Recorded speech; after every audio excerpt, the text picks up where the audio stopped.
Well, welcome everyone to Baha'i Chat, a conversation series dedicated to our interconnectedness. It's an uplifting moment when we can turn our thoughts to spiritual ideas. Each session is rooted in the Baha'i writings and the fundamental teachings of the oneness of God, the oneness of religion, and the oneness of mankind, led by individuals who are putting these principles into action.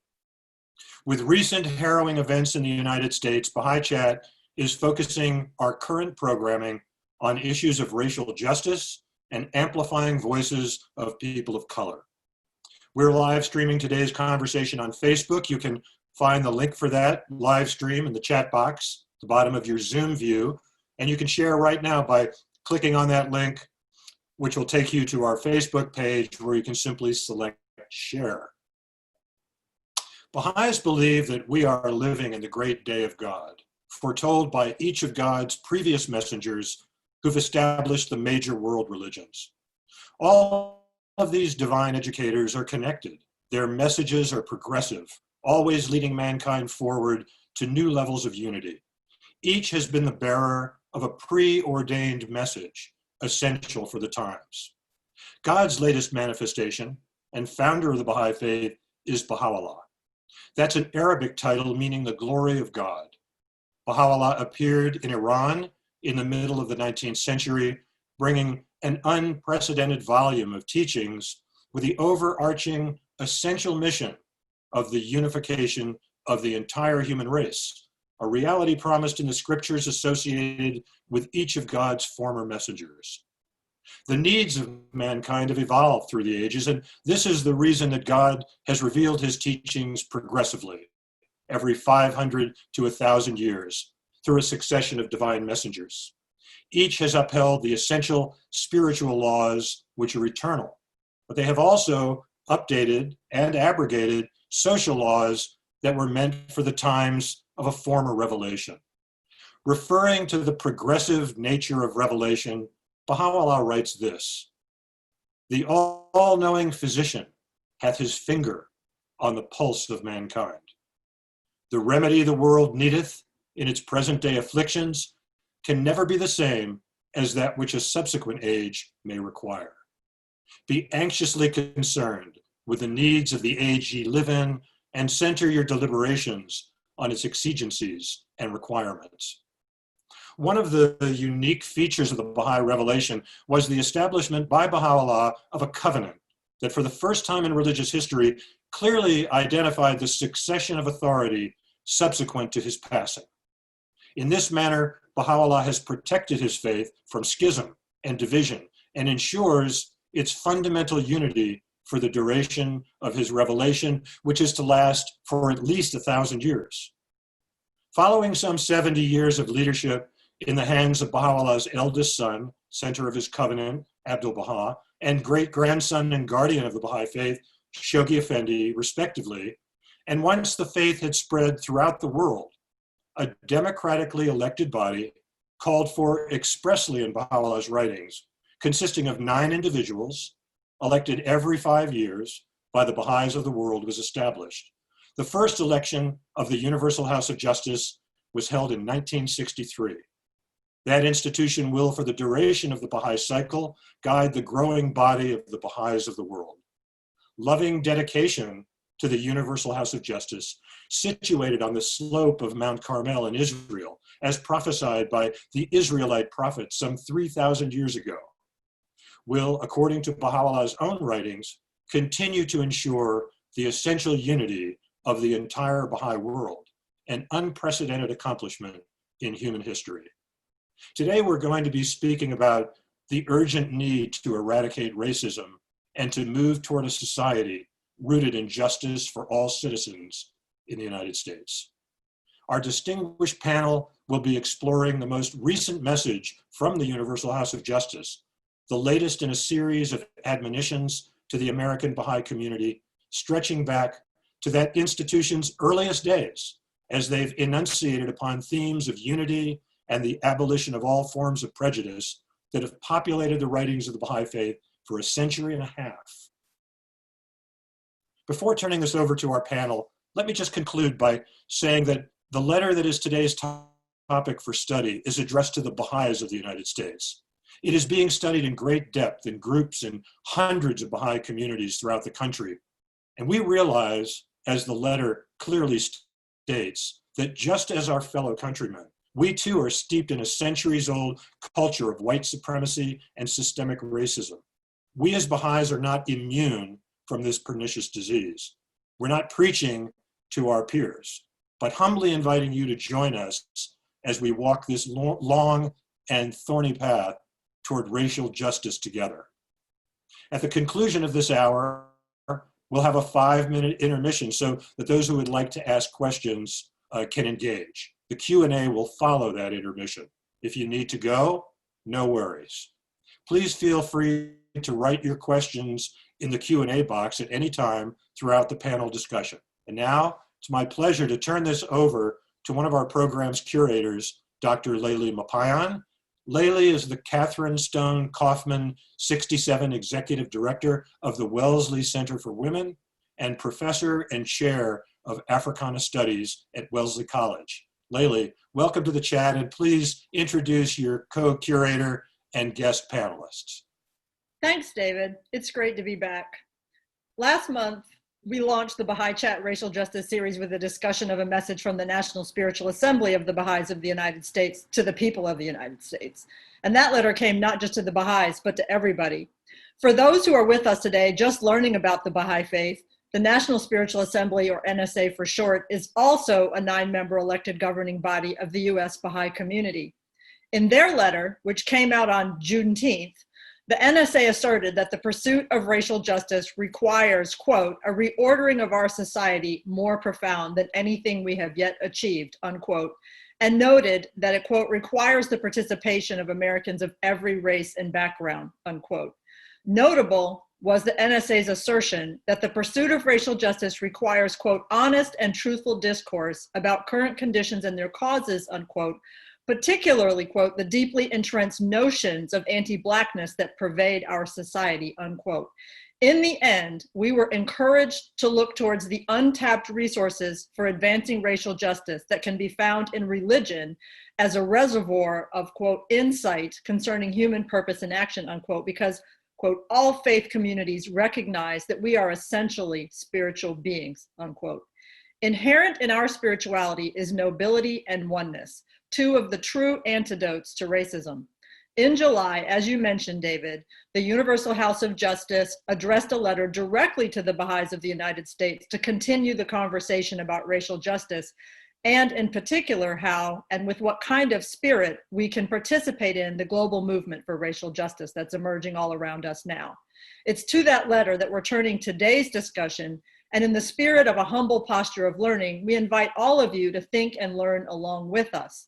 So now, as you said, David, I'd like to introduce my co-curator of this Baha'i Chat Racial Justice series, Masud Olufani. Masud is an accomplished multidisciplinary artist, actor, and writer based in Atlanta. He's exhibited in museums and galleries all over the country and has appeared in numerous movies and TV shows in both the news and entertainment arenas. He also hosts a podcast that might be of great interest to everyone watching today. It's called America's Most Challenging Issue, and it can be found on BahaiBlog.net. I urge everybody to check it out. There's a lot more I could say about Masud, but in the interest of time, let me turn things over to you, Masud.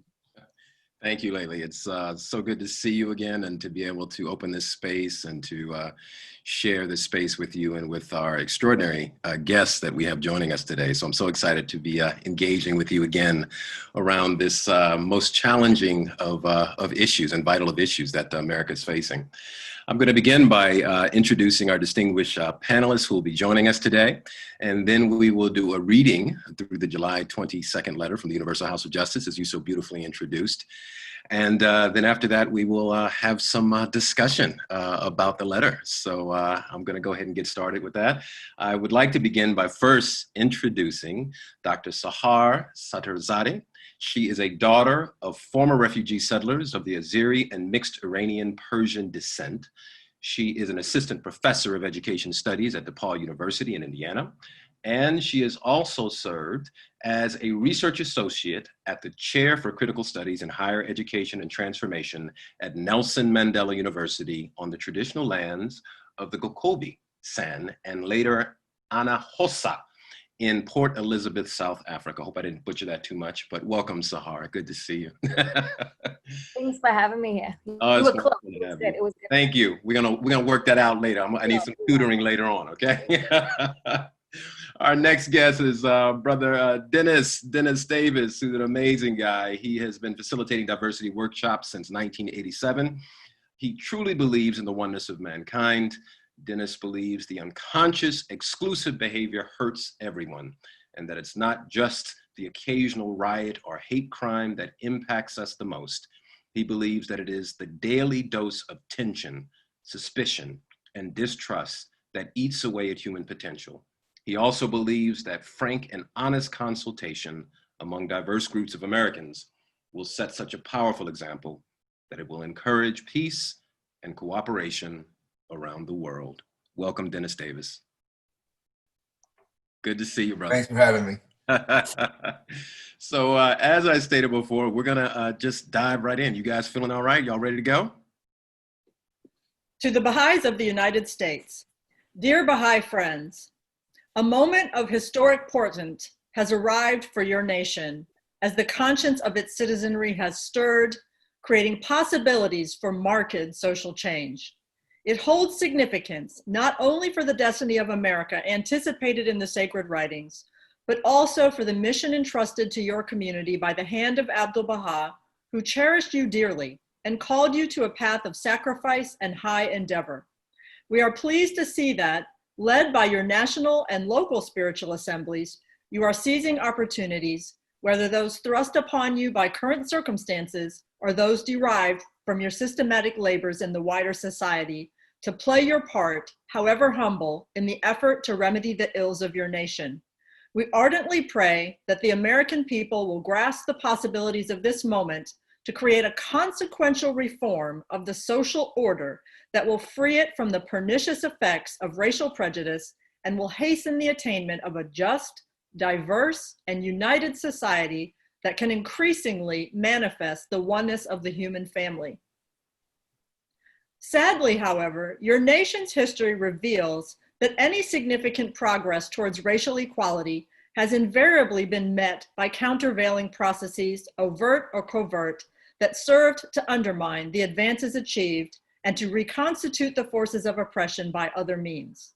Thus, whatever the immediate outcome of contemporary events, you need not be deterred, for you are cognizant of the long and thorny road beset with pitfalls described by the Guardian that still lies ahead. Your commitment to tread this road with determination and insight, drawing upon what you have learned in recent years about translating Baha'u'llah's teachings into reality, will have to be sustained until the time, anticipated by Shoghi Effendi, when you will have contributed your decisive share to the eradication of racial prejudice from the fabric of your nation. The principles and exhortations that guide your steps are well known to you from the writings of Abdu'l-Baha and Shoghi Effendi. The concepts and approaches for social transformation developed in the current series of plans that can be utilized to promote race unity in the context of community building, social action, and involvement in the discourses of society have been set out in our messages. Every believer, as a promulgator of Baha'u'llah's central principles of the oneness of humanity, should deeply meditate upon it and weigh its demanding implications for the profound alteration of thought and action required at this time. The American Baha'i community, the leaven destined to leaven the whole, the Guardian admonish, cannot hope to either escape the trials with which this nation is confronted, nor claim to be wholly immune from the evils that stain its character. A tremendous effort is required by both races if their outlook, their manners, and conduct are to reflect in this darkened age the spirit and teachings of the faith of Baha'u'llah. He also stated, "Let neither think that the solution of so vast a problem is a matter that exclusively concerns the other. Let neither think that such a problem can either easily or immediately be resolved. Each one should endeavor to develop and assist the other toward mutual advancement. Abdu'l-Baha explained, love and unity will be fostered between you, thereby bringing about the oneness of mankind. Racism is a profound deviation from the standard of true morality. It deprives a portion of humanity of the opportunity to cultivate and express the full range of their capability and to live a meaningful and flourishing life, while blighting the progress of the rest of humankind. It cannot be rooted out by contest and conflict. It must be supplanted by the establishment of just relationships among individuals, communities, and institutions of society that will uplift all and will not designate anyone as other. The change required is not merely social and economic, but above all, moral and spiritual. Within the context of the framework governing your activities, it is necessary to carefully examine the forces unfolding around you to determine where your energies might reinforce the most promising initiatives, what you should avoid, and how you might lend a distinctive contribution. It is not possible for you to effect the transformation envisioned by Baha'u'llah merely by adopting the perspectives, practices, concepts, criticisms, and language of contemporary society. Your approach instead will be distinguished by maintaining a humble posture of learning, weighing alternatives in the light of his teachings, consulting to harmonize differing views and shape collective action, and marching forward with unbreakable unity in serried lines. Ultimately, the power to transform the world is effected by love. Love originating from the relationship with the divine, love ablaze among members of a community, love extended without restriction to every human being. This divine love, ignited by the word of God, is disseminated by enkindled souls through intimate conversations that create new susceptibilities in human hearts, open minds to moral persuasion, and loosen the hold of biased norms and social systems so that they can gradually take on a new form in keeping with the requirements of humanity's age of maturity. You are channels for this divine love. Let it flow through you to all who cross your path. Infuse it into every neighborhood and social space in which you move to build capacity, to canalize the society-building power of Baha'u'llah's revelation. There can be no rest until the destined outcome is achieved.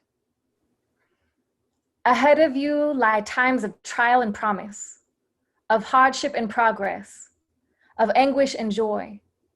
Under all conditions, the Master is your solace and support. For those who aspire to lasting change, his example guides the way, tactful and wise in his approach, penetrating in utterance, indiscriminating in fellowship, unfailing in sympathy for the downtrodden, courageous in conduct, persevering in action, imperturbable in the face of tests, unwavering in his keen sense of justice. And to all who arise to emulate him, he offers this unfailing assurance. That which is confirmed is the oneness of the world of humanity. Every soul who serveth this oneness will undoubtedly be assisted and confirmed. Signed, the Universal House of Justice. Wow, quite a lot to chew on. Thank you all for reading so beautifully. Well, I think the only thing to do is just to jump in and to begin to do a more in-depth analysis of what you just read. So I've prepared a few questions just as starting points for us to kind of engage in conversation. And I'll begin by sharing those. The first one is, we're in a remarkable moment as the nation is wrestling with the consequences of its racialized past. A diverse cohort of citizens are demanding change with an ever more insistent voice, and yet, as inspiring as this moment is, we know that just articulating our discontent is only the beginning in a far-reaching process. According to this letter, what we are seeking is no less than a, quote, consequential reform of the social order that will free it from the pernicious effects of racial prejudice. And I'm wondering how this part of the letter resonates with you. And I would love to begin with Layli, if that's all right, and just hear your thoughts on that. Thank you, Masud. I know that you know that this is one of my favorite parts of the letter because it's really an invitation to all of us to use this moment to radically reimagine what our society can be like and to begin to take the kinds of actions that can change the social context. One that I personally think about quite a bit is the degree to which a culture of oppositionality has become entrenched in the United States to the point where people are always viewing themselves in terms of being opposed to somebody else.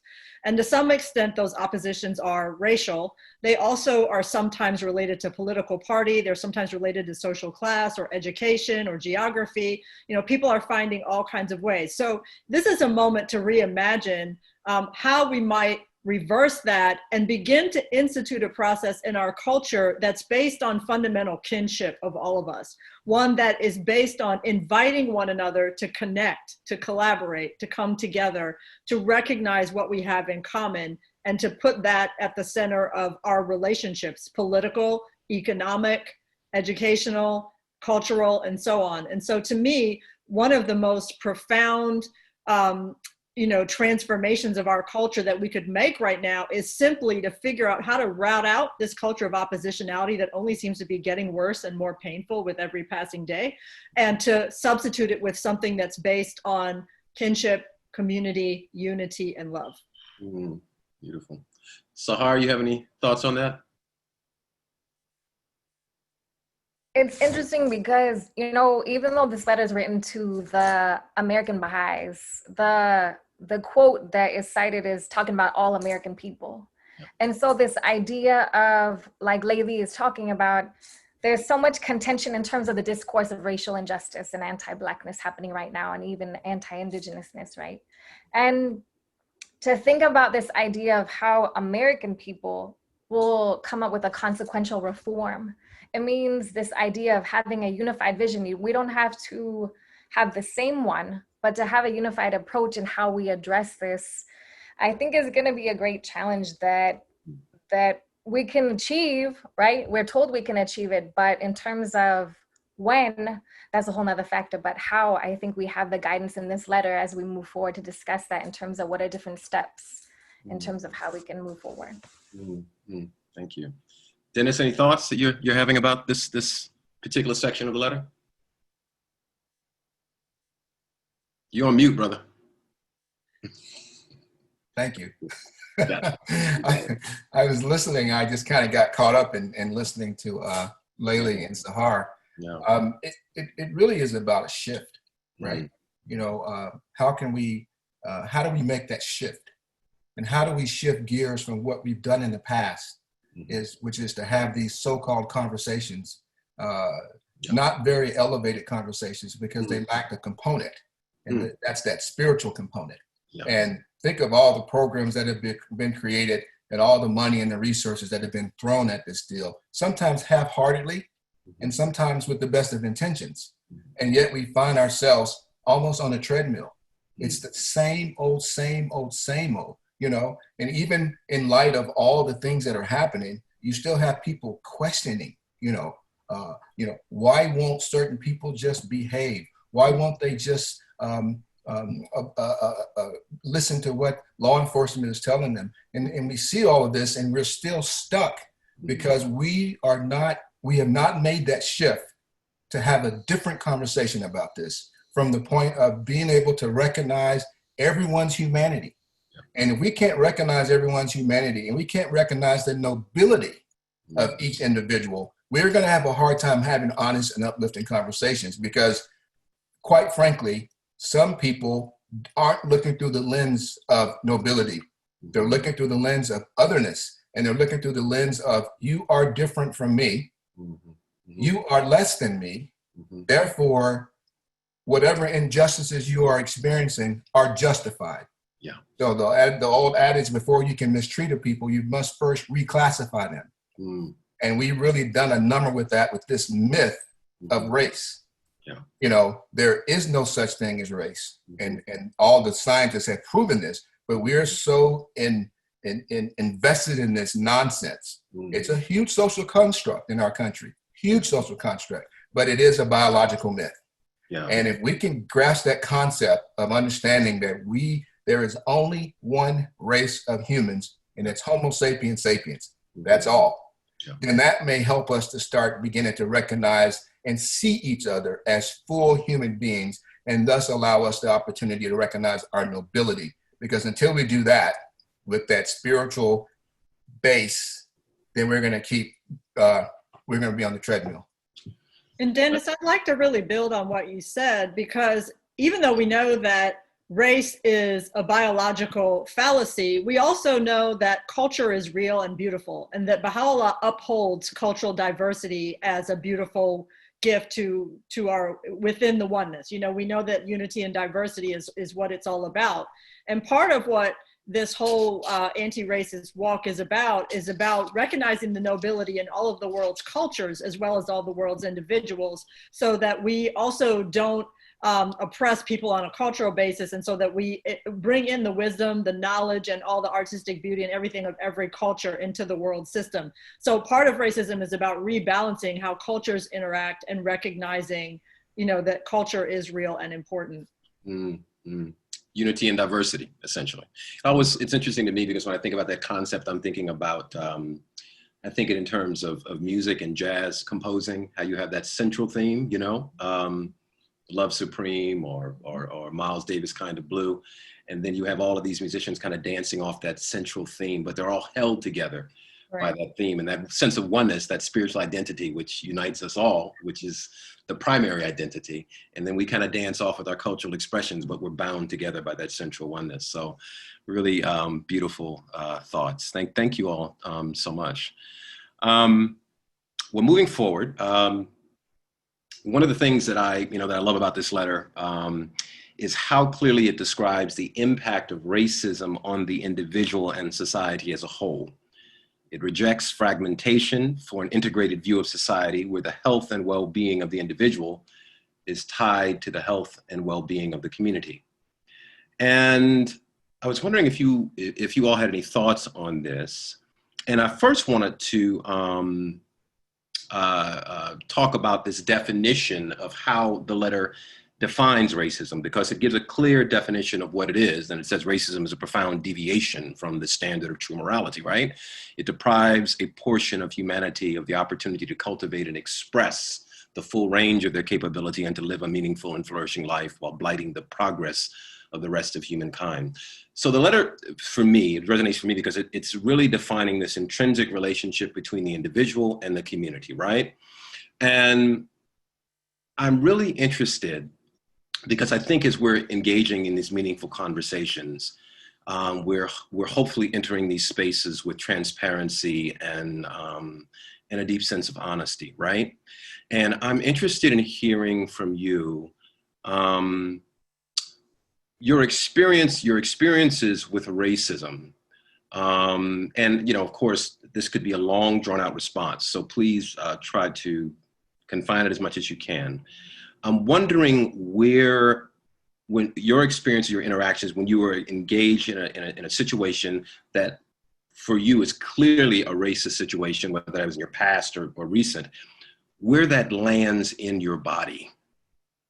Because I think something that I've discovered for myself recently, particularly with the last shooting that took place where a brother was shot 7 times in the back in front of his kids. Now, we all have seen these shootings that have gone on, the murders of Brother Brooks, Arbery, so forth and so on. And those hit me in a certain way. But there was something about this last shooting that it physically affected me. I did not want to leave the house. I was afraid of my body in public space. I had a deep sense of anxiety and apprehension. I could feel it almost at a cellular level. And I think sometimes we can get into these discussions around the issue of race and they become macro, right? We talk about it in broad terms. But I think it's as important for people maybe who have not had those experiences, perhaps to gain a window into what it feels like by hearing from us how it feels in the body. So I'm wondering if you all can speak to that, how your interaction with racism, your experience with racism, how it lands in your body. Anybody can take that first. I'm sure we all have stories to tell. I mean, for me, I think that it creates this kind of substrate of anxiety, and it extends not just through myself, but into my feelings about my family. For example, I have anxiety whenever my family members go walking around in the neighborhood. You know, my husband wants to take a walk, or my kids want to take a walk, or somebody wants to run to the corner store. I feel anxiety, like, be careful, make sure you come back, don't go out after dark. You know, like, I just, things that I shouldn't have to care about, I feel this sort of low grade anxiety that's always there about their moving about. And I also feel it in terms of a great deal of self-monitoring, meaning I'm always aware of my racial presentation and the people around me. So a piece of my brain that could be used for whatever I'm there to do is always being used to monitor, and not just monitor myself, but monitor my family. I'm like, oh, how are people perceiving us? If we do it this way, what will happen? You know, it's a complex navigation, particularly in professional environments, you know, places where I find myself for work, and so on. There's never a feeling like I can just relax and be myself 100% all the time. I'm always monitoring my presentation. So I know that's not exactly in the body, but it's sort of psycho body, and, you know, there's something there. Yeah, thank you. Sahar, Dennis? Sahar? So obviously we all have different experiences, right? Based on our phenotype and even the context in which we're in. And it was interesting. So I recently moved from Burlington, Vermont, which has about it's the second whitest state in the country, Vermont. I've never lived in a space that was like that. And for the first time I was identified as POC, person of color, you know, and I had just come from South Africa, was living there. So the context was different. And it was when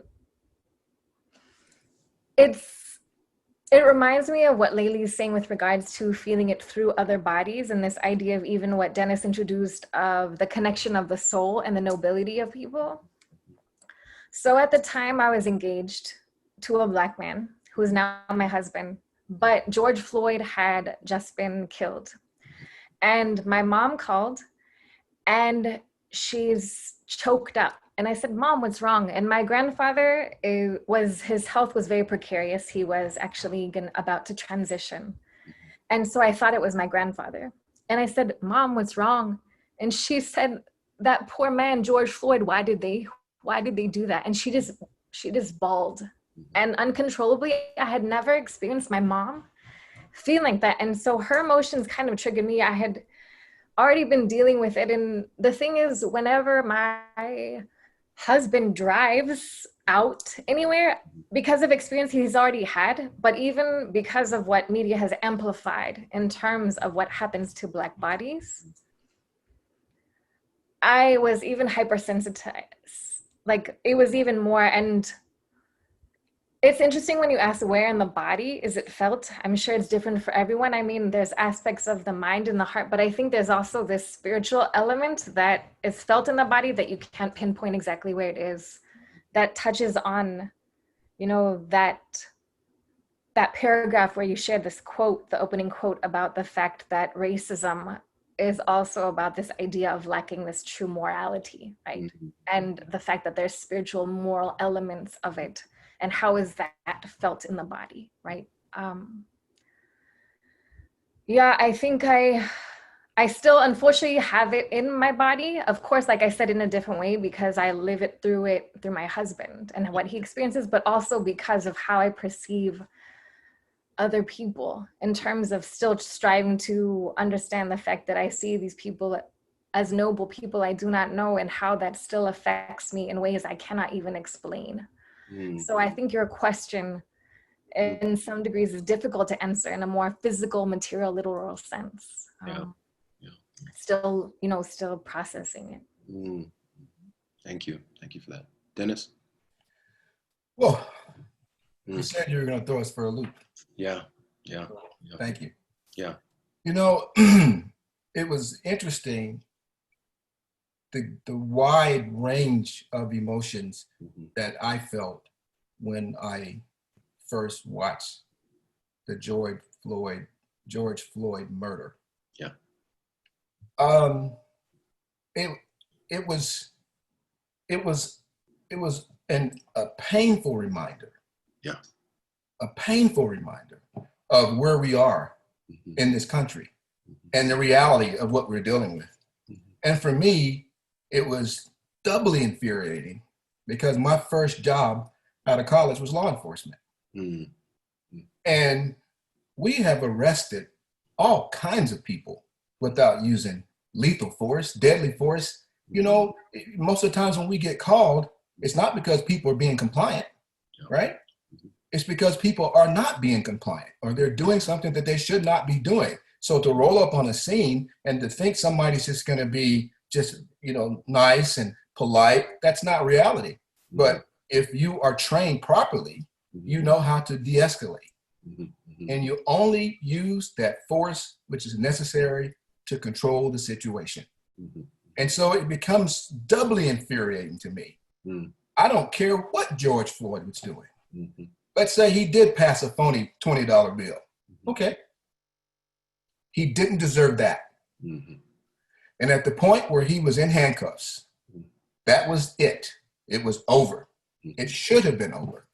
And so for me, the act was painful, but what happened after the act was even more painful. The justification, the questioning. Well, if he woulda, he shoulda, coulda. And then I see this kid, and gosh, I know his name, it just evaded me because I'm so taken aback by this. The kid down in South Carolina that walked into the church and murdered 9 people. He killed 9 people, had a weapon on his person, and was taken into custody without a scratch. To add insult to injury, they fed him Burger King. You see, that is like a double slap.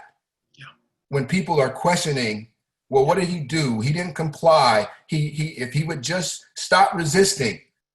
This guy allegedly passed a phony $20 bill. He ends up dead with a so-called officer's knee on his neck for 8 minutes and 46 seconds for the world to see.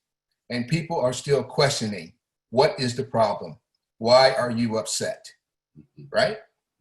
And so for me, it was interesting because a lot of the friends called to check on us. And I told all of my friends, particularly my white friends, I need a little time.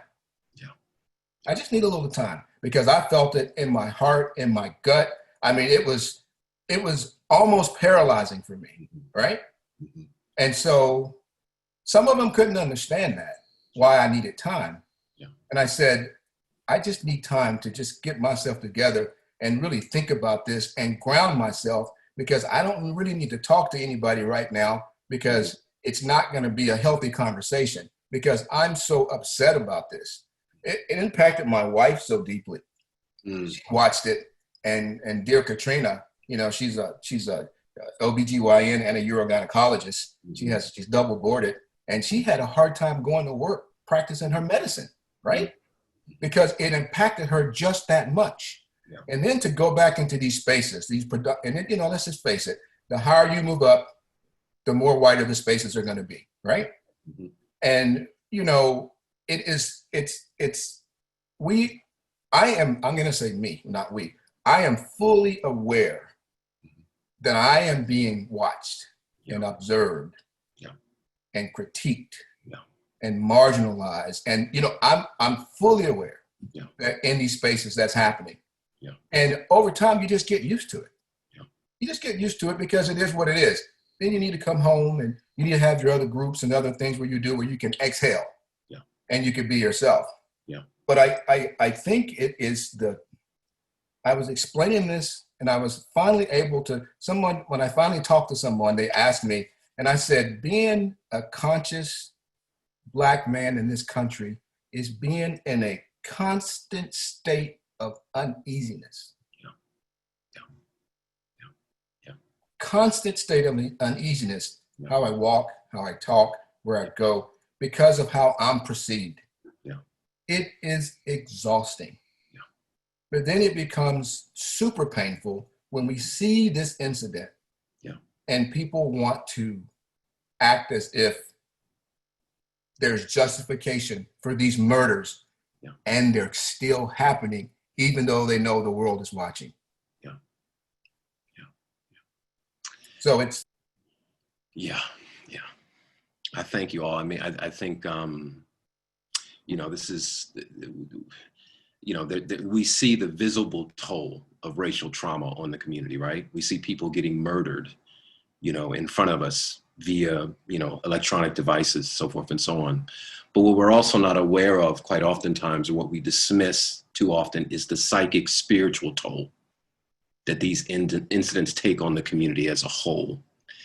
And I think that is something, through telling these stories and being transparent with the community, we're able to communicate perhaps a small part of that puts what the House of Justice is saying in context, because it personalizes it. And so that was my whole point of proposing. I didn't mean to, well, in a way I did mean to throw y'all off a little bit, but I felt it was worth going there because I thought we needed to have that kind of transparency. So let's pull back out and let's discuss how racism's blight on society, how it stunts the forward progress of humanity as a whole. So how is the individual linked to the forward progress of the whole?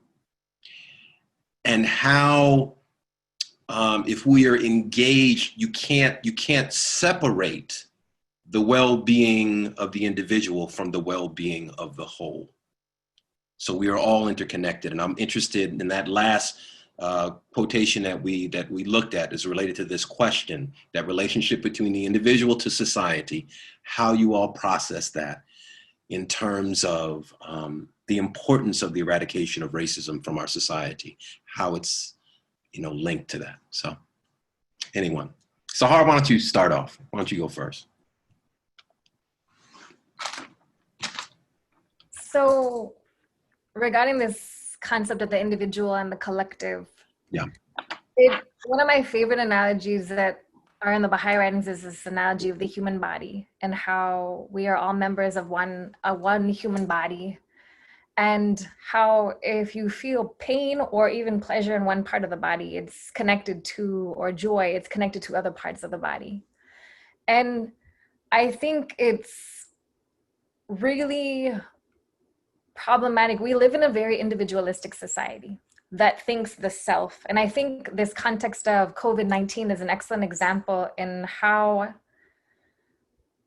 the fact that we can't deny our connectedness and interconnectedness and interdependency, right? We can't disconnect or detach ourselves from this idea that we rely on one another indirectly or directly, whether we even pay attention to it or not. And I think for me to say that this whole narrow lens of, oh yeah, I'm going to live a racially just life and, I'll be free of prejudice, and every single phase of my life means that every other person that I encounter and every single social space that I encounter is going to be connected, right? I believe in the advent of divine justice, Shoghi Effendi says that in every phase of your life that you should advocate and live for racial justice and racial unity and be free of racial prejudice. And so if I'm doing that in every single aspect of my life, I don't live on an island. I can't even survive as an individual by myself. That's not human nature. And so it doesn't make sense. Even the fact that I teach at a university, how can I not connect with my students in a way, with my colleagues, and even with the university in a way that is, racist in this insular bubble, but no one else is affected? I don't understand. It's scary to think that we are very internal or inward, but I think this idea of recognizing the nobility of one another, and the fact that if the spirit or the soul is the most noble of all phenomenon of humankind, then how do we actually show this in every single phase of our lives? It's impossible to fight against racism, in every phase of my life if I'm doing it at the individual level and saying it's separate from the collective. It's not the social reality in which we live. Yeah, it's interesting. I'm gonna take a little different approach, and I'm gonna try to cut to the chase and keep my words short. That fourth paragraph that in the letter that starts with racism is a profound deviation from the standard of true morality. That is just heavy. Yeah.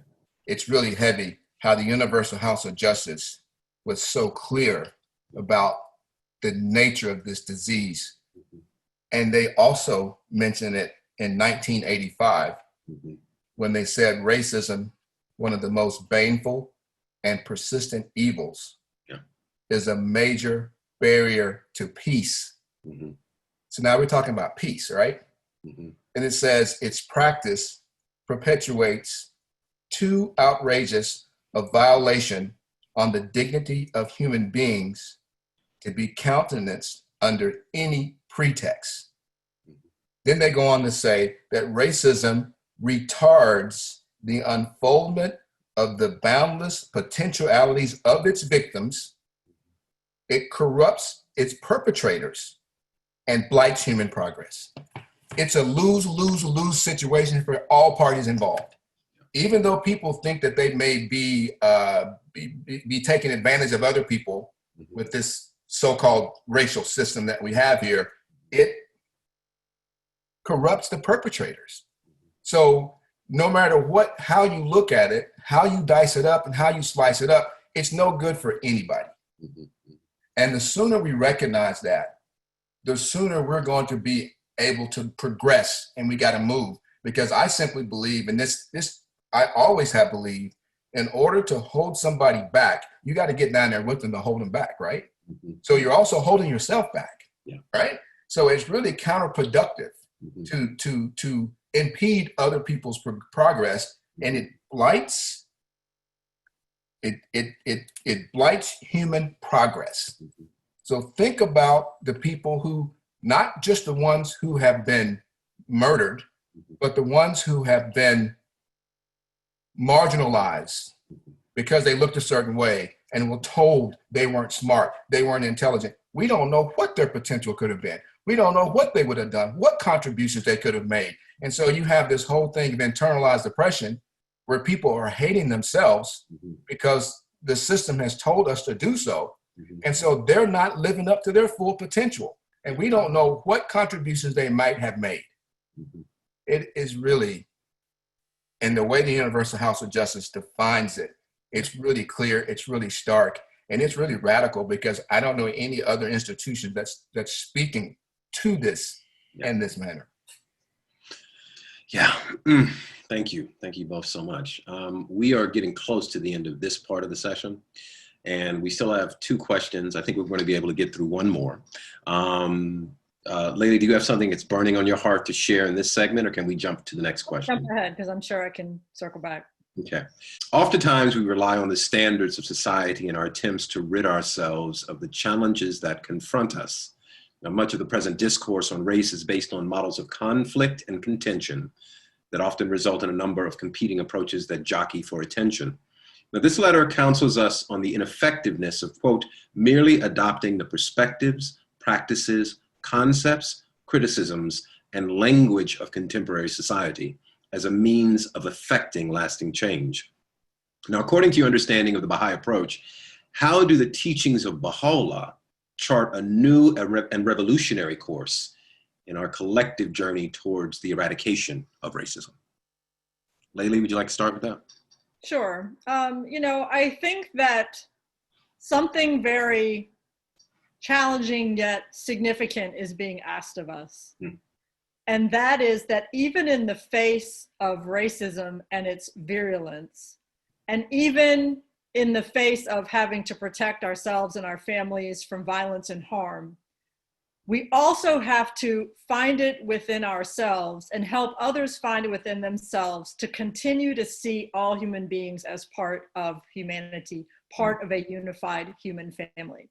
So racists and non-racists alike, people who you like and you don't like alike, we're all part of the same family. So you have to figure out what is the way that you can both acknowledge that and still acknowledge the ways in which we need to grow together towards a different reality. As a developmental psychologist, one of the things that I can say about this situation is that a lot of times people turn to hate when their basic needs are not met. And they do a mental gymnastic that makes them view someone else as being at fault when really they aren't. We all have basic needs that need to be met, whether they're economic needs, whether they're physical needs, whether they're social needs, whether they're needs for self-esteem. And our society has gone to a place where the failure to make sure that all of us have what we need has generated all kinds of deformities in our culture.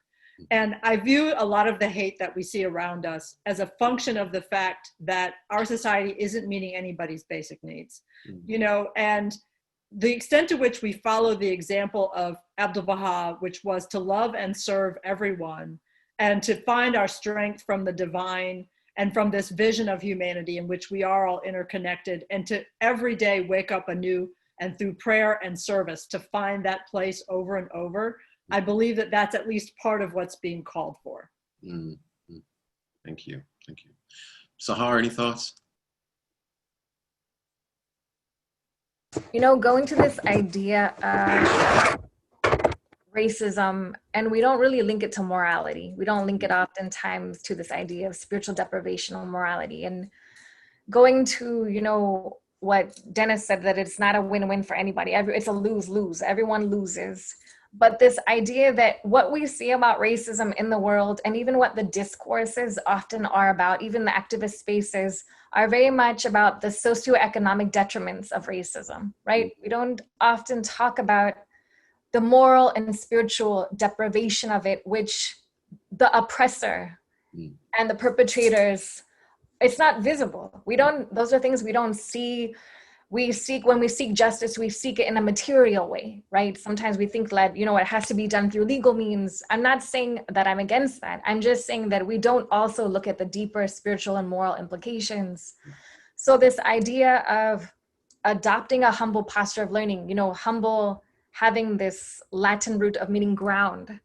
And the fact that we have people who are entering these discourses in activist spaces or, media, whatever spaces these conversations are happening in, whether it's through personal lived experiences, that's their knowledge and that's their education. There's some people who study it, they teach about it, they write about it. That's one experience. There's some people who have no clue what's going on, but want to learn more, and then, there's just all these different, but we all have blind spots in these conversations. And so to have this idea of bringing in this humble posture of learning and not merely replicating and perpetuating what's happening in these spaces, I think it touches on that sentence from the third paragraph of the letter, where Shoghi Effendi is referenced and saying that the U.S. Baha'i community cannot hope to either escape the trials with which this nation is confronted,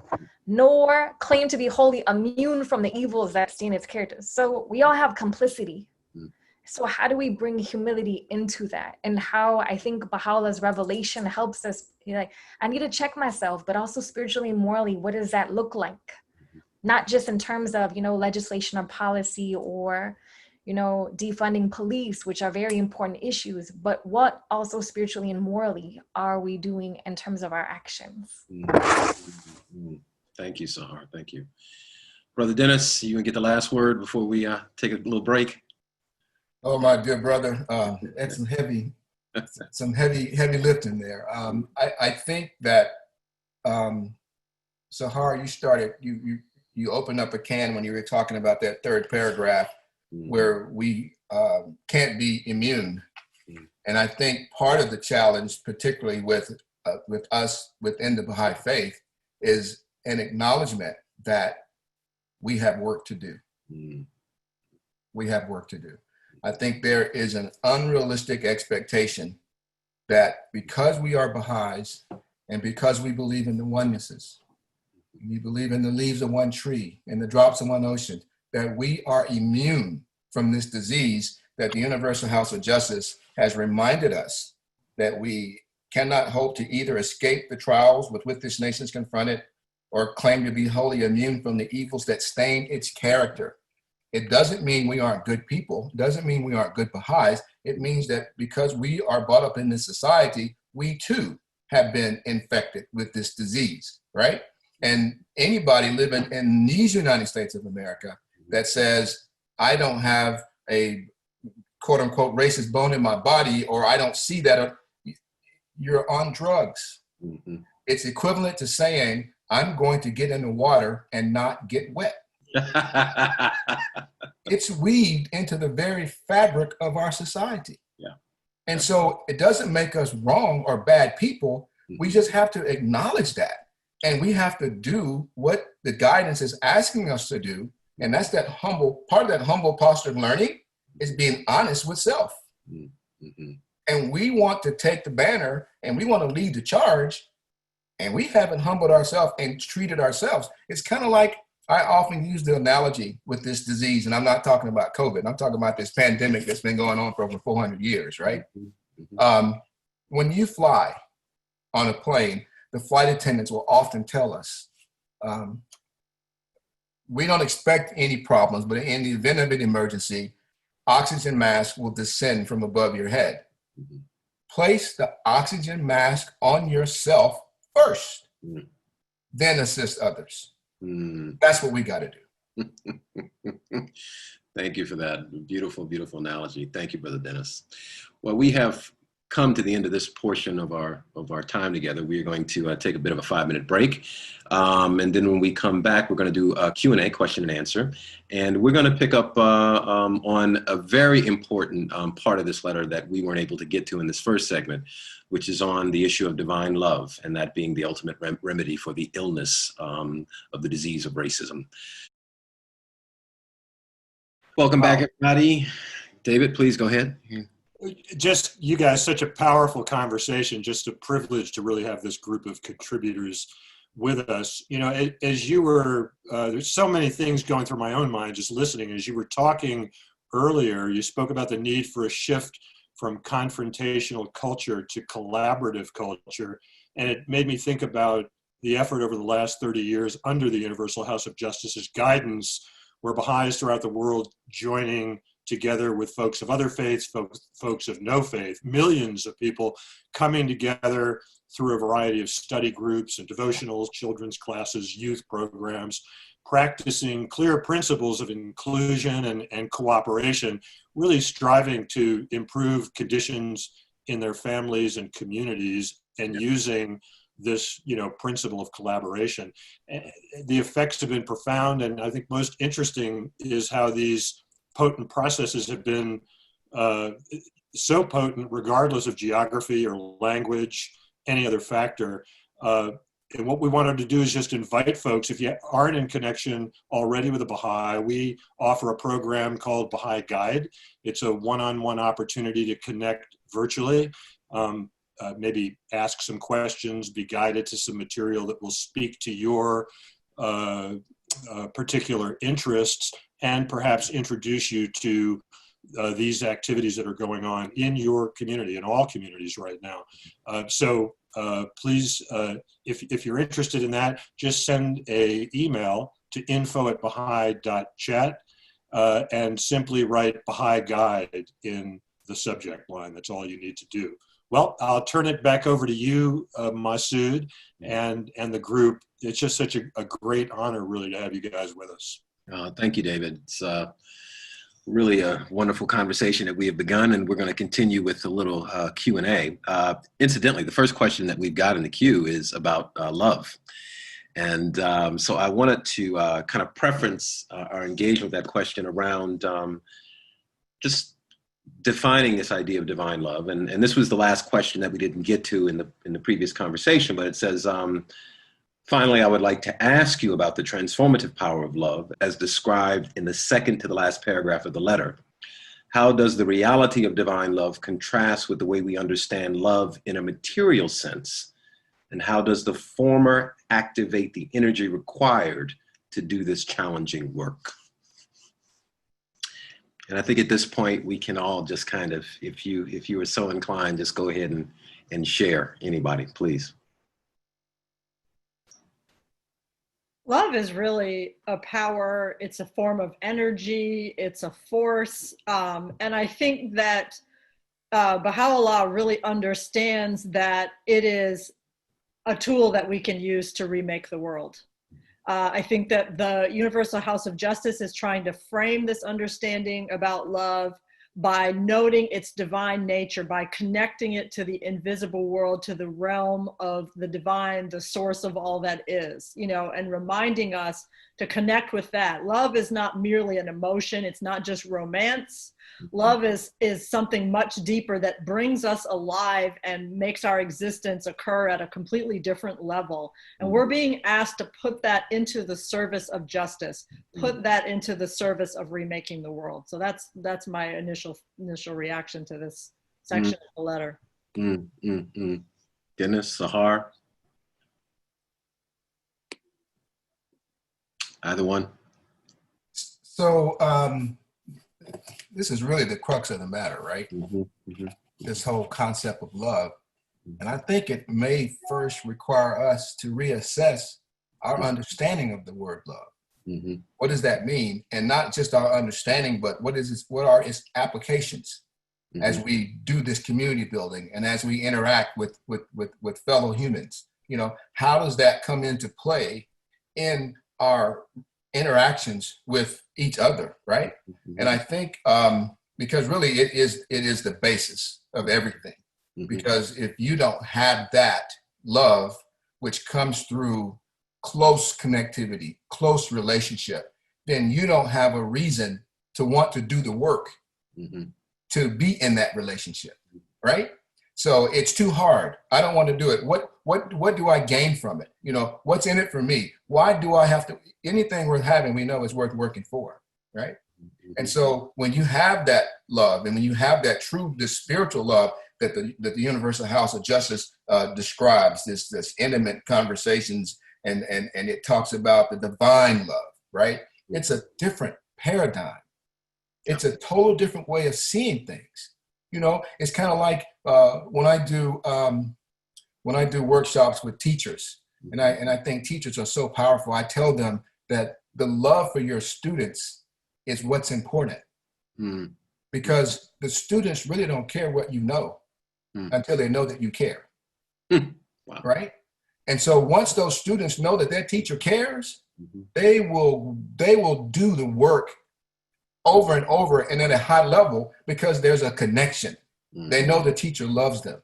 And so once we understand how powerful that is and how the relationships based on love, how that uplifts everybody, how that allows us to be able to see the humanity. I see you. I know you. I love you. You're important to me. It changes, it shifts, it flips everything. And some of these conversations that we're trying to have that we find to be somewhat difficult will become less difficult if we approach it through that. And that love is also connected to that humble posture. We can't love if we don't have that humble posture. And part of that humble posture is assessing ourselves and constantly working on ourselves and developing our capacity to love. And that part of that capacity to love may look like understanding mind conscious conditioning. and how I may bring that into the space, how I may bring it into a devotional gathering, how I may bring it into a study circle, a children's class, a junior youth group. I'm bringing my full self.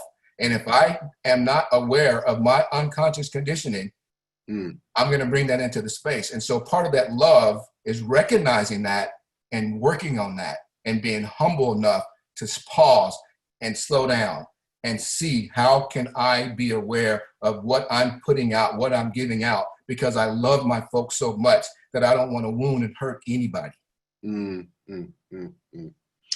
There's a part in that first question which is related to love that was in the queue, which the person was asking specifically about how do we accompany each other to do this, to see one another as noble and whole. And they were referring to whites who feel left out, often from poverty, and they may have more conservative views. So the question was referring, how do we accompany each other to do this, to see them as noble as well? And I think you all partially answered that, but if Sahar, if maybe you want to, maybe expound on that, that'd be great if you have any thoughts on that.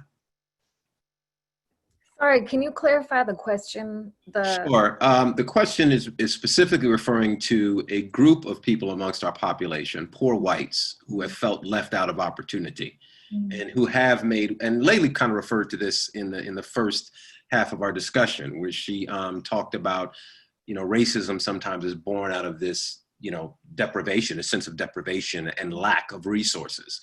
So the questioner is essentially asking, in regards to this divine love, how do we accompany each other to see these individuals who might be classified as being more conservative and maybe holding some biased or prejudiced views, to see them as noble and as well? Yeah, because I got all the answers for that.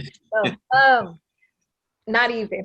So I think, speaking of humble posture of learning, I think that's what it takes. There's a lot, because of how the discourse has been going, there's been intentional demarcations of who is allowed to speak and who is not, because of historically what has been the case in terms of spaces, right? And so we're kind of replicating that in new ways. And I think it takes a lot of humility of the self to be like, you know what, this person is also noble. And I think it goes to this idea of love, divine love, from even what it says in this paragraph is, the last sentence, the second to last sentence says, infuse it into every neighborhood and social space in which you move to build capacity to canalize the society. So we're channels. So the fact that this divine love has nothing to do with me, that means I have to completely detach and make sure I'm not clogged, don't have any clogs or obstacles to allow that flow to go. And to have those prejudices of even people who are more conservative, who are white, who may not know certain things or experiences or may not be privy to them, whatever assumptions or labels we put on people.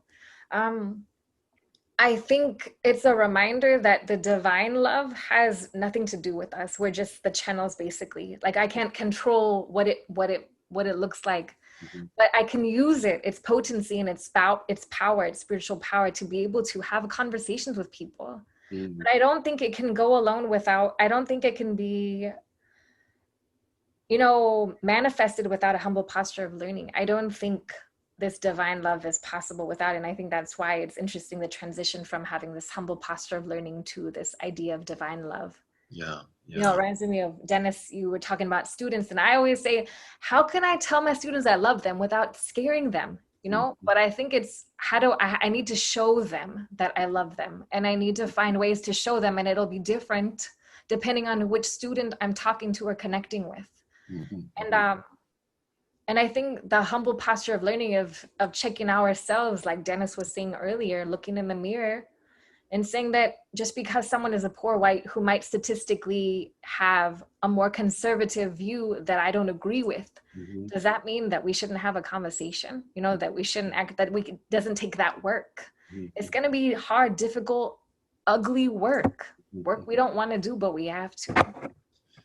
Thank you so much. It makes me think, and I'll just say this real quick, but when I think of myself and I'm praying for forgiveness for something that I've done or things that I've done, I'm so grateful that in the writings, there's this idea of separating behavior from your inherent nobility. We're all inherently noble. The behavior may or may not reflect our nobility, but the behavior can't take away from our inherent nobility.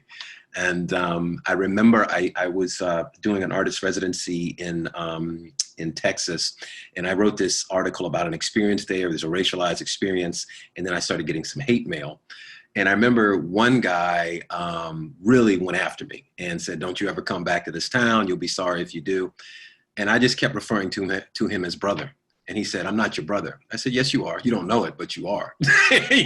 So, that's the challenge, I think, is I know for me, is to always think that this is behavior. It doesn't take away from the nobility of how you were created. You were created noble. That's the raw material of how you were made. You're acting like a fool, but you're still a noble being. And it's just a thought I had. I wanted to add a couple. Please, go ahead. To me, this is a very practical matter. And I think that there are two expressions of love that are very powerful across difference. One of them is compassion, and the other one is authenticity. Let me give you a couple of examples. Let's say that I'm in my workplace, a place where people have all kinds of opinionated differences, and some people are this and that, and some people are this and the other thing. And let's say that one of my colleagues' mother has died. Now, my colleague could be my arch rival politically, could be any kind of person that I normally would disagree with. I'm still going to say, you know what, it really breaks my heart that your mom passed away, and I want to give you my condolences. And I can be genuine about that. And I'm not thinking, well, let me not give my condolences because you don't agree with me in one way or another, or because you've said something to offend me in the past. We all understand that that's a traumatizing event for any person, no matter who they are, and you can reach out. Another example would be the ability to give another person a compliment. I can compliment a person no matter what they think or what they've said to me. I can say, you know what, I love your shirt. Where'd you get that? I can say, great manicure. It's cute. I can say, you seemed so happy a minute ago, or that was a great joke that you told. There are those very mundane, everyday moments that every single day are openings for connection, openings for starting a friendship, openings for building the kind of trust that can make those harder, deeper conversations possible later. And if you're not always on the lookout for those things and not using those opportunities, then you're missing the opportunity to unify. So I think that there's a very, very practical, everyday dimension to this process. Thank you. Thank you so much, Layli. It's so important. Can I want to, please, talking about application. Yeah. Layli, you just opened the door. I was thinking about this thing called relationship and opportunities that we look for in order to connect deeper. It's really as simple as, what is the nature of your relationship, or how deep is your relationship, in terms of how hard are you willing to work to have honesty and to have real, true conversation, right? So if we don't have any type of relationship, there is no opportunity to connect. Because then if I'm standing in a workplace and you step on my foot, for instance, I'm going to say, ouch, you're on my foot. And then I'm going to have all these ideas in my head as to about why you stepped on my foot that may or may not be correct, right? But if I have a relationship and you step on my foot, ouch, you stepped on my foot, now let's talk about it, right? We're going to talk about that instead of me making assumptions about why you stepped on my foot. We can have a real honest conversation about that. But if there's nobody's vested, nobody's invested in having a conversation beyond the superficial. And so people walk away from an exchange with whatever their concept is, or whatever their learning is, or whatever their context is, and they walk away without an opportunity to have a real connection, because nobody wants to take that time to make that happen. We're lazy. We're living in a microwave society. We want instant this, instant that. Relationships take time. And we can take the time to foster those relationships, healthy relationships, I might add. Then we can start having these conversations that Layli is talking about. But it has to start somewhere. And it can be as simple of, good morning, how are you? And then it can grow from that and grow from that until we can start developing opportunities to have real relationships, because a lot of our relationships are not equitable. Yeah. And we are really good. When I say we, a lot of Black folks, we're really good at wearing masks because we have to, because we've had to protect ourselves. Yeah. And so you may think that you have a real deep, equitable relationship with the people or the person of color. It may not be as deep and equitable as you think it is. Yeah. And there is some responsibility on Black folks as well. And the Guardian talks about that too, right? It's not just a one-way street, it's a two-way street. But I think when you develop those deeper relationships, then you have an opportunity to have frank, honest, and loving consultation. And without that, then you're just not really you're not gonna get those opportunities to have authenticity, which then develops into a deeper type of, a real type of love. That's your point, the point that you're making, Dennis, I think leads into this question that I'm hearing a kind of plea from this contributor. She's saying that some white Baha'is are burdened with profound guilt over past injustice. Any thoughts about what such folks might consider to assist in resolving this burden? I don't feel I can expect to be forgiven. Yeah.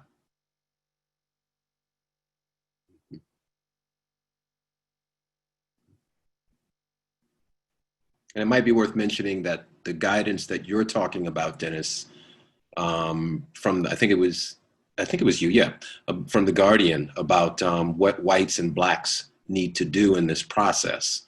Whites have to demonstrate themselves worthy of being trusted, and then Blacks have to demonstrate their readiness to forgive. So that twofold process. So if anybody has any thoughts, I'd love to hear them.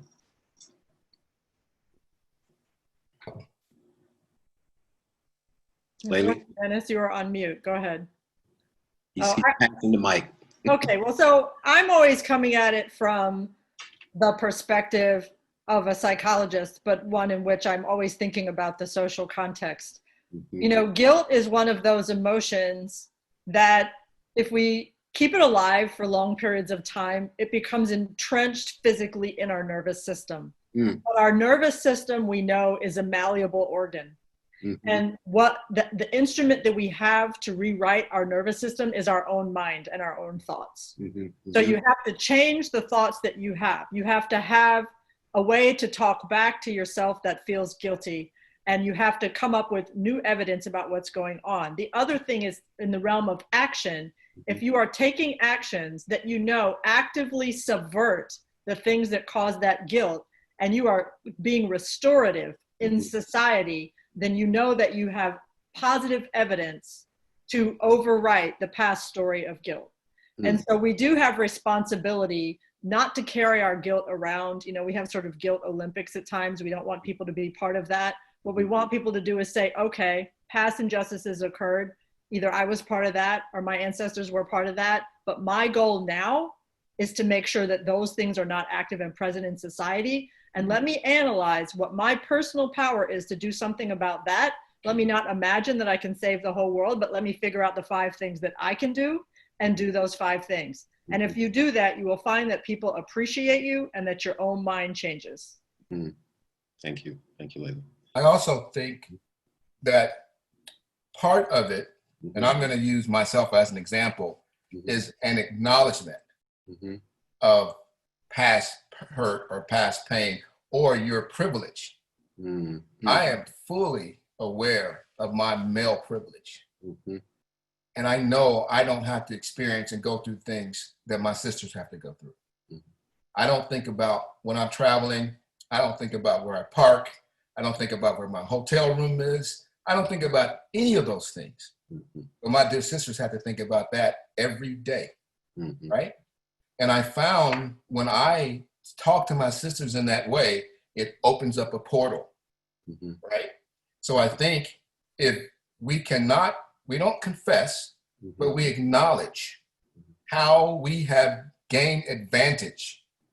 I've gained advantage from my maleness that I did not earn. And so I can empathize with my sisters, right?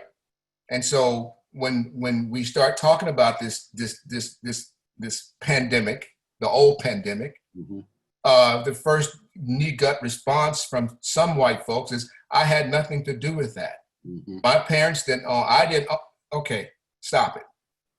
You have benefited from that system. Mm-hmm. And I think an acknowledgement of that creates the opportunity to connect deeper with folks of color. Mm-hmm. And so I think we have to really, that's a humble posture, right?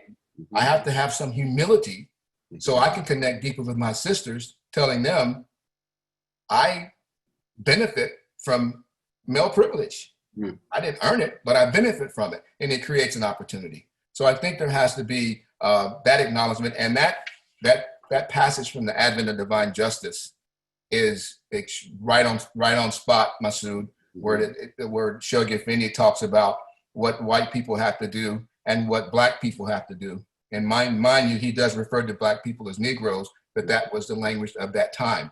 And we don't change our writings. You know, that's what it is. And so I think it would be very important for people to go back to that section and really study that and embrace that and internalize that and let that guide you in your interactions so you can get off of that. Just let that stuff go, right? And understand that we are where we are for a reason. Mm-hmm. And acknowledge the advantage that you have received from that. Mm-hmm. Not that you should feel sorry or feel guilty about it, but an acknowledgement, right? So that you can gain empathy. So then you can start beginning to have some real conversations, because we have to kind of take a step back and we're always waiting. And I know women are too, for that backhanded compliment, right? We're going along, oh, here it comes, oh, there it is. And it just shuts the door, right? But with a humble posture of learning, you learn to hold your peace and be sensitive to the folks that you are interacting with, and be mindful of your words and be mindful of your spirit to think about, how do I connect? How do I create this love? And part of that is an acknowledgement of privilege and that you don't really have anything to do with, so that you connect with folks who don't have that privilege. Thank you. There's a question here that kind of jumps off of part of what you shared, Dennis, and it's about reparations. And this person asked, how can we better address reparations for all injured parties, communities, indigenous, marginalized, exploited, colonized, etc.? So they're asking about reparations and ways that I guess we can better address those issues. Any thoughts on that? I know it's kind of a broad question, but maybe there's some ways that we can, unpack that with some specifics. Anyone? Sahar, you have any thoughts? In the Caribbean, there's a coalition of people trying to seek reparations from, the European colonies that came to the Caribbean. And the list is really long, and it keeps evolving and evolving and evolving. If you, look it up, this, the Caribbean call for reparations. And even Ta-Nehisi Coates wrote this piece, right? The Case for Reparations, a couple years back on. And there's this, I think when we talk, going back to this idea of the socioeconomic, aspects of racism and the consequences and the effects of it, but then also the spiritual and moral. How do we also bring reparations for the spiritual and moral deprivations that are happening, not only to those who have been marginalized and dehumanized and enslaved and killed and lynched and murdered, but also those who are oppressing as well? How do we define reparations within a context that it also just moves beyond material means, right? Because education is one idea people are saying, but what kind of education? How do you define what that education is? Is it the spiritual, the moral, the human, the material? And also economic, the financial reparations. I think I'm not saying I even have an answer, because I think it's a very complicated conversation. It's very multi-layered, multi-dimensional. But even the idea of the Truth and Reconciliation Commissions that have happened, in like Rwanda and South Africa and El Salvador and Canada, even those, those cases of reconciliation that don't necessarily talk about reparations have also been tricky, because they still feel they're not resolved, they're still, evolving in terms of the process, and people still feel that justice hasn't been received. And I think that's the thing. Do we have a unified understanding of what reparations is and what it should look like? And how does that look like, within the sense that moves beyond socioeconomic reparations is something I'd be interested to think about. And where do you draw the line in terms of who receives it and who doesn't? Layli, any thoughts on that? I have a few. I think that there are sort of two parts to reparations writ large. One part is the acknowledgement of wrongs as a way of restituting the relationship between two groups of people or two people. And that's a psycho-spiritual process that only completes itself when people do it with full humility and sincerity, and sometimes more than once. The second part of reparations is more of an economic, political, cultural kind of constellation, a restoration of wealth lost and that sort of thing. And there's part of me that feels like the best form of reparations in that regard would just be a permanently altered, better society. If society were functioning properly, we wouldn't need reparations because everybody would have what they need and most of what they want. And we're capable of creating that world. We're not creating it. So reparations, in a way, the way it's been crafted up to now, is a stopgap. It assumes that you're going to take some action, but that the world is fundamentally going to keep operating on the same system.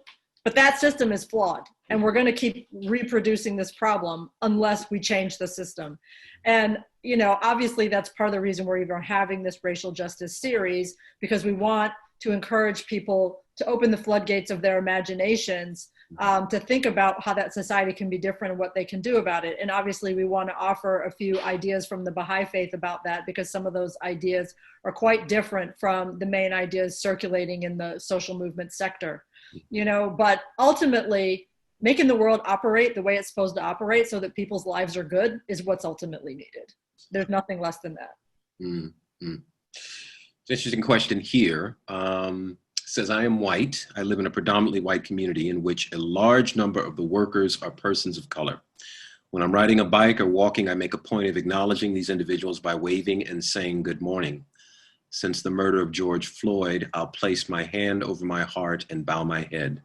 I'm receiving mixed responses. Some appear genuinely happy to receive a greeting, some scowl. How might my greeting be interpreted by persons not used to being acknowledged? Is this an appropriate attempt to reach out to persons not used to being acknowledged as they go about their work?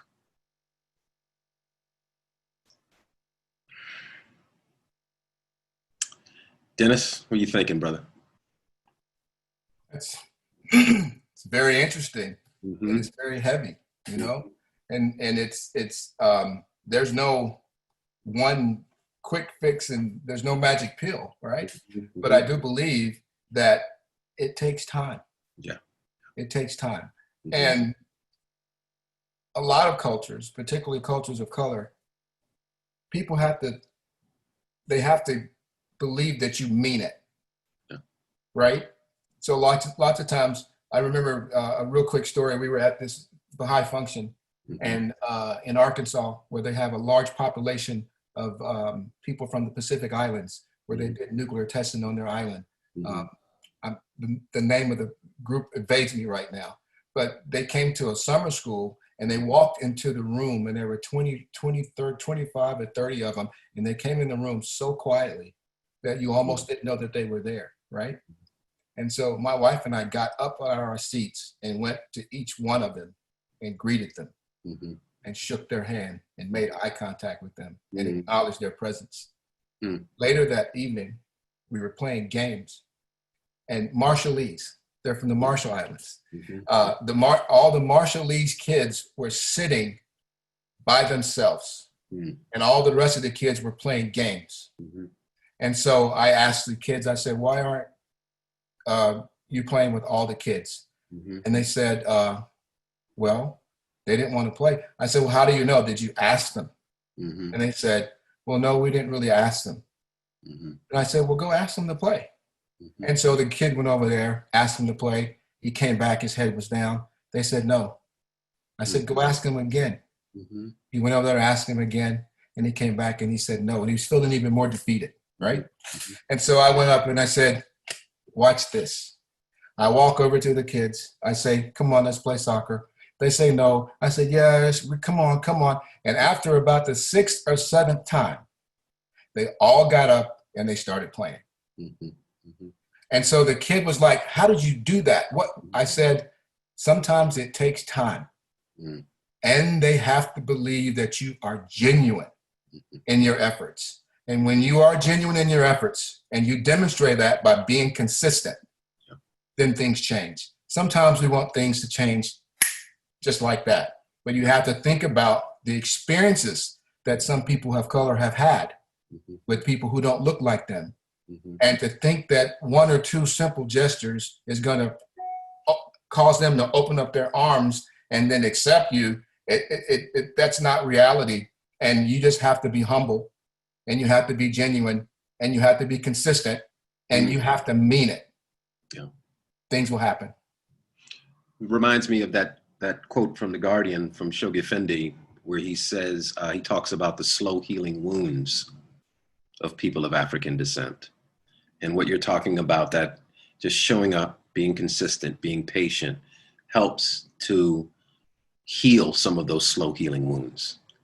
There's a lot of mistrust, brother. There's a lot of mistrust. Yes. And it's not going to change over 1 or 2 invitations. Absolutely. Absolutely. I have to, before I forget, Dennis, I do want to acknowledge what you said earlier, where you talked about that kind of hypervigilance and how you go through the world and you're very aware of your spaces, the spaces that you're in. That resonated so truthfully with me.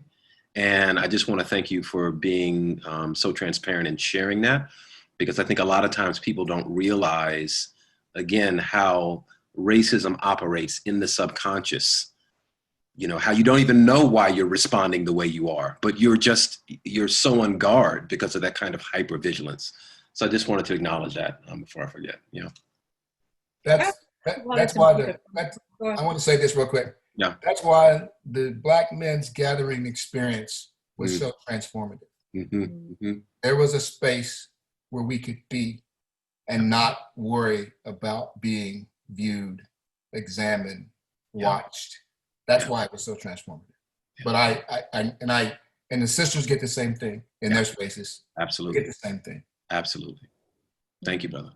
Layli, you're going to say something, please? Yeah, and actually just building on what Dennis said, I would encourage particularly all Baha'is, especially white Baha'is, to go back and look at the recent Greenacre videos about the Black Men's Gathering if you're not already familiar with it, so you can get accustomed to what that space was like and the function that it fulfilled in the spirit and the psyche of Black Baha'is, especially men in the United States. And to the questioner that you mentioned earlier, Masud, I wanted to make the comment that, there are kind of two parts to what white people more broadly are being asked to do, or it's multiple parts, but 2 that I want to comment on.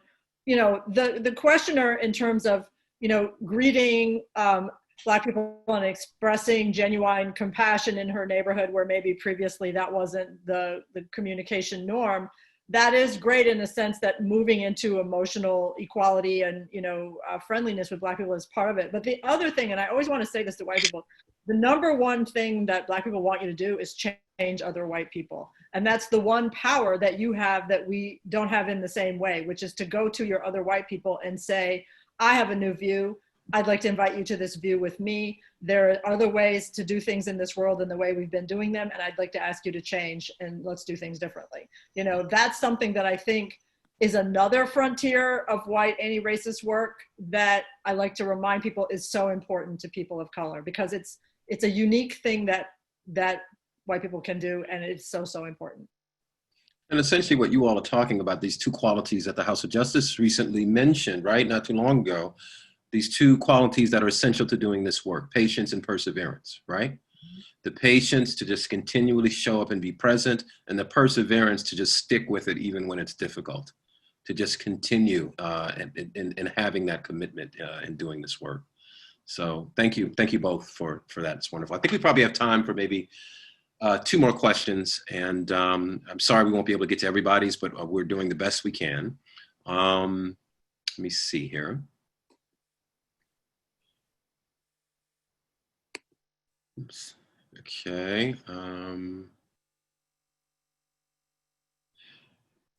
As the current iteration of the original slave patrols in the U.S. is the police as an institution beyond reform? That's a question. So as the current iteration of the original slave patrols in the U.S. is the police as an institution beyond reform? And then the second part of his question, should all police forces in America be abolished and rebuilt from the bottom up? Does the history that, well, it's another part. Does the history that police in the U.S. carry continue to weigh it towards injustice? So this essentially is about the police and the way that policing is conducted in America. Anybody want to take that? I'll dive into that since it's as your area of expertise. I think the police and the way a lot of police conduct themselves is a huge problem, right?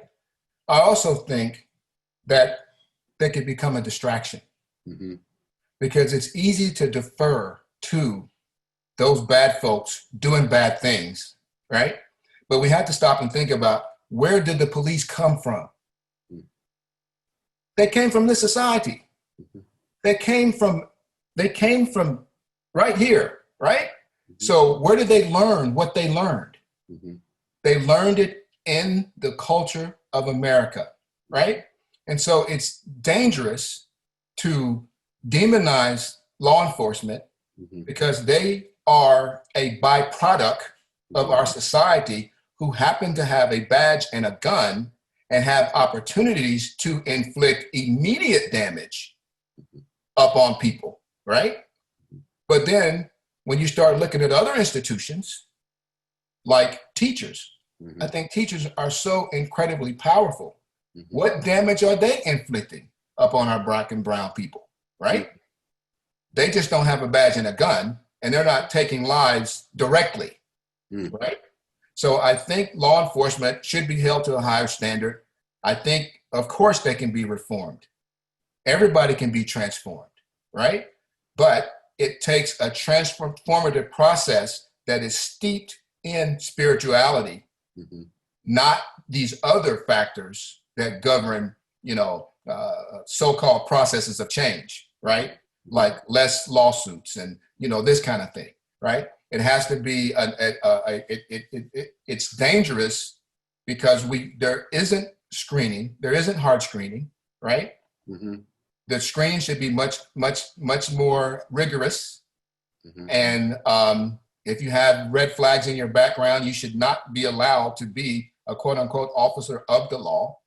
But at the same time, we have to understand that these people are products of our environment. And then until we change our environment, we're going to still be pulling people from that pool that are going to be in positions of power, this type of power that can inflict harm. So if you have, this is the problem.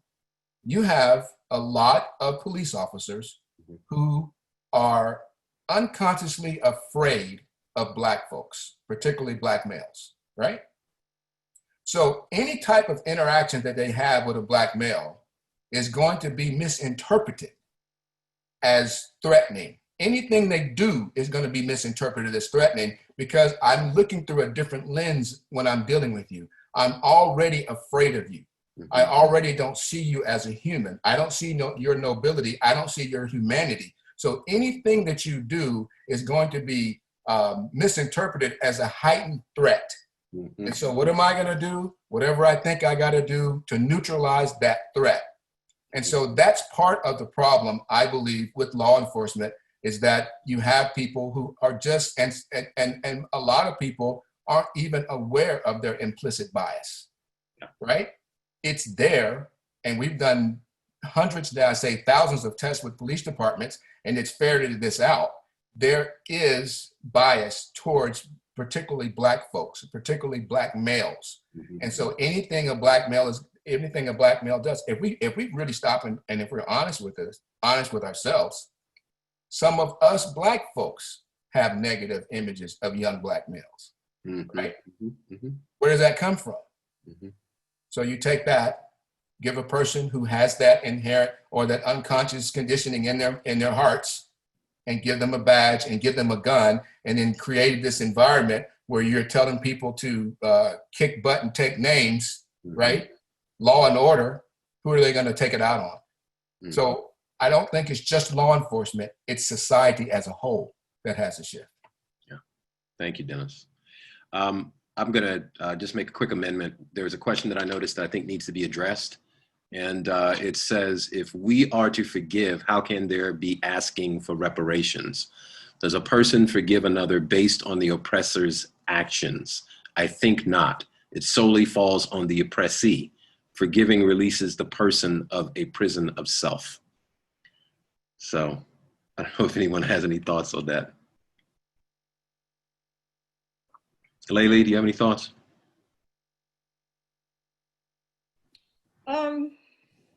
I'm not really sure exactly how to address this question. I think that forgiveness isn't the most important part of the equation when it comes to reparations. I think that when you're dealing with something as vast as a social structure like slavery or capitalism, or these sorts of things that are actually the cause of the whole discussion about reparations, that the issue is more about moral righting and about restitution than it is about forgiveness. I think forgiveness is something that happens between individuals, but we're talking about societal things here, which are at a different level and require a different set of dimensions. Sahar, any thoughts? I think similar with Layli's thoughts, this idea of acknowledgement is really key. And I don't know if it's true that forgiveness, I think, is a more relational thing that you do between individuals, between hearts and souls, rather than an entire institution like the government and, and a particular segment of society that is seeking reparations. I do agree that, forgiveness is a form of liberation of the prison of self, with regards to us forgiving things, in general, because they say there's a saying that says when you hold anger towards someone, it's basically like you're, there's a poison you're intending for someone else, but you end up dying from that poison, right? It's like this idea of, I totally butchered that thing, but it's this idea that forgiveness is a choice for the self. And yeah, reparations seems to be a more institutional, more societal, it's a larger scale, more on the macro scale than I would say on a micro. Yeah. Dennis, do you have anything you want to add to that? We got one last question, and then we're gonna bring it to a close. I think the writings tell us the best beloved in my sight is justice. And I think we need to keep that in mind when we're talking about these topics such as this. And we also want to keep in mind this concept of folks being superheroes. Yeah. We can't expect everybody to be Nelson Mandela. Let's look at what is just. That's the first place to start. Yeah. Thank you for that. Thank you. All right, we're going to do one last question, and then we're going to bring this to a close. Let's see. Where we want to go.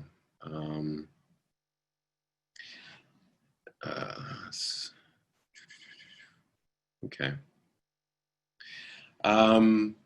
You are all very nice people, and you are sincere, loving, and honest, but you all subscribe to a narrative promulgated by much of the US media that police officers routinely murder innocent Blacks.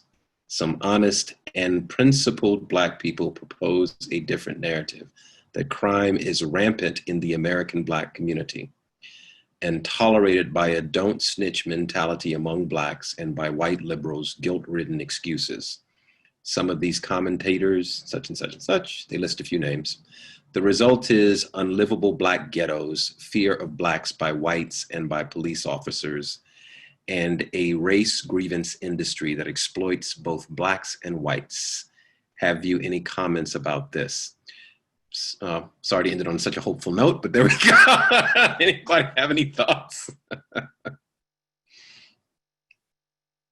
Layli, would you like to begin? It's a lot. Sure. No, I'm happy to begin. Mm-hmm. All life takes place in a complex ecosystem of causes and effects. Mm. Everything that happens is multiply caused and can be understood through different lenses. The presence of one explanation does not necessarily cancel out another explanation. Things may have overlapping causes from multiple sources. In this particular situation, we're trying to understand the effects of racism, which have had certain negative effects on Black people and certain negative effects on white people and certain negative effects on all other people in our nation. I'll take a simple piece out of that question, which is the part about unlivable Black ghettos. Why do they exist? My mind goes first to redlining as a practice that, divided up cities into places where Black people could and could not live. And the places where Black people were allowed to live were often the most undesirable parts of town, places where there was environmental pollution, places where the housing stock was of very poor quality, places where the schools were not good, places where there weren't good jobs, good supermarkets, etc. And by law, people basically were relegated to living there. If anyone had to live in those kind of conditions, certainly some untoward things would events over time. Whether white people, Black people, or people of any descent had to live in a place like that, some negative things would come from it. But it all came from a decision by those in power early on to divide people, to put some people in a situation that was not conducive to human well-being, and then to later blame those people for showing the results of being put in that situation. Shoghi Effendi talks about how Blacks and whites all have to contribute to the solution of racism, that we all have particular roles to play. I don't particularly think that the intellectual communities that the questioner is asking about have all the answers. I think that Shoghi Effendi actually has some really strong answers that help us understand in an intertwined way how we all have to do our part.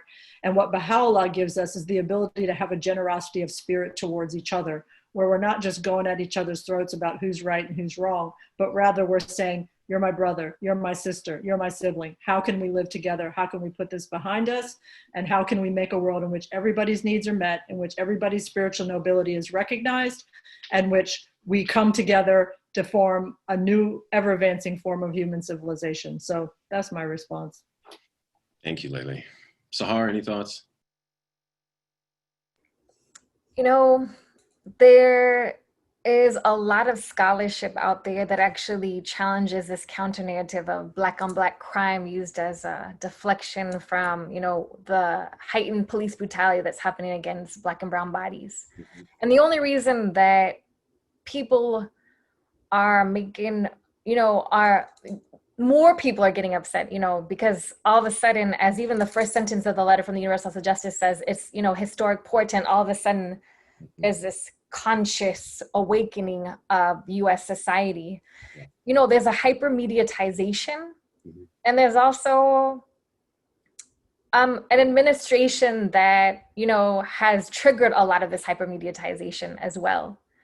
And I think the ghettoization of people of color is has been historically systematic. And as Layli says, it is intertwined with so many different aspects that are economic when it comes to banks, banks and loans and predatory lending and redlining, and issues of, affordability and getting, gentrification. There's so many different factors. And going back to what Dennis said about the most beloved of all things in my sight is justice.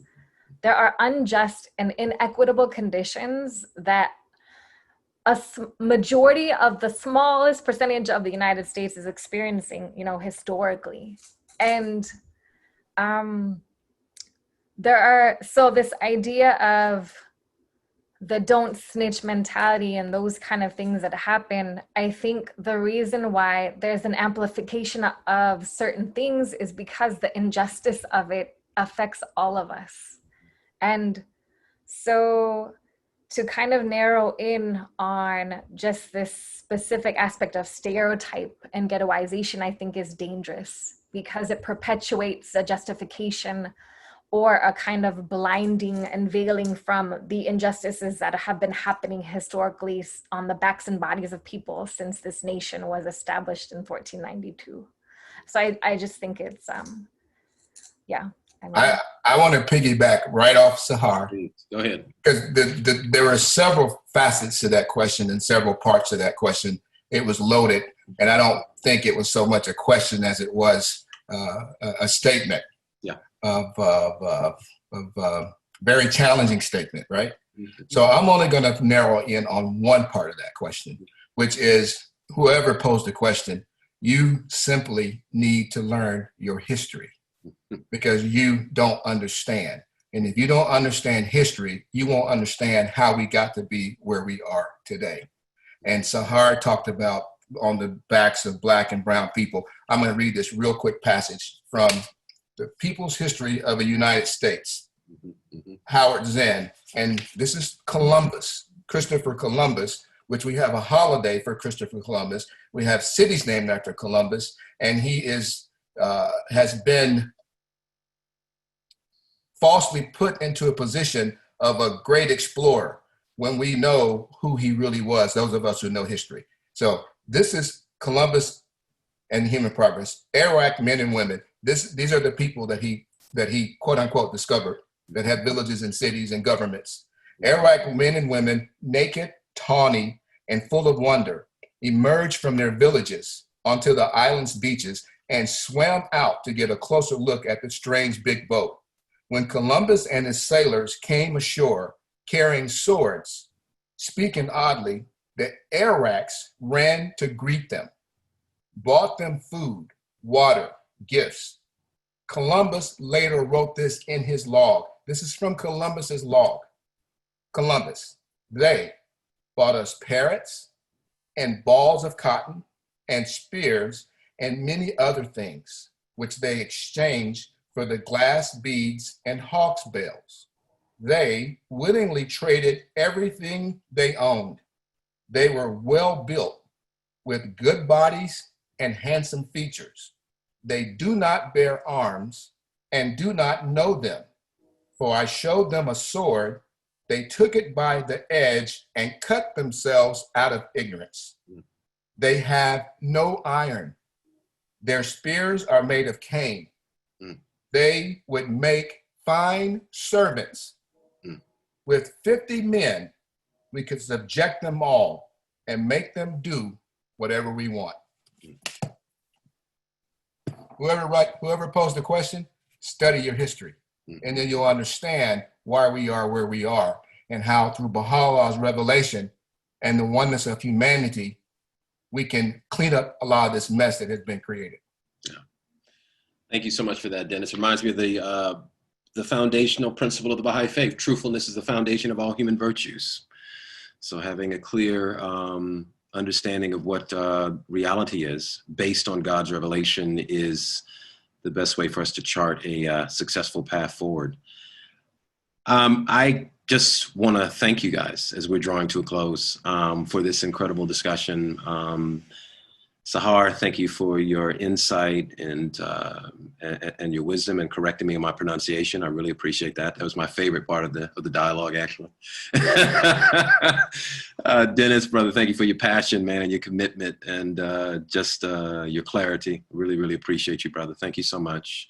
Layli, as always, it's always such an honor to serve with you. I learned so much from you. I appreciate you always being in this space with me. You make me better at what I do, and I'm just honored to be here with you. Thank you for your wonderful moderation, Masud. It's also a pleasure to always work with you. Thank you so much. Sahar, Dennis, David, everyone, Josefina, yes. Thank you. And I think we're going to turn it back over. Is David with us, or did he? I am. I'm with you. Awesome. We're going to turn it over to David, and he's going to bring us home. So thank you, everybody, for joining us. We hope you have a wonderful rest of the weekend, and we look forward to seeing you all next time. David, please.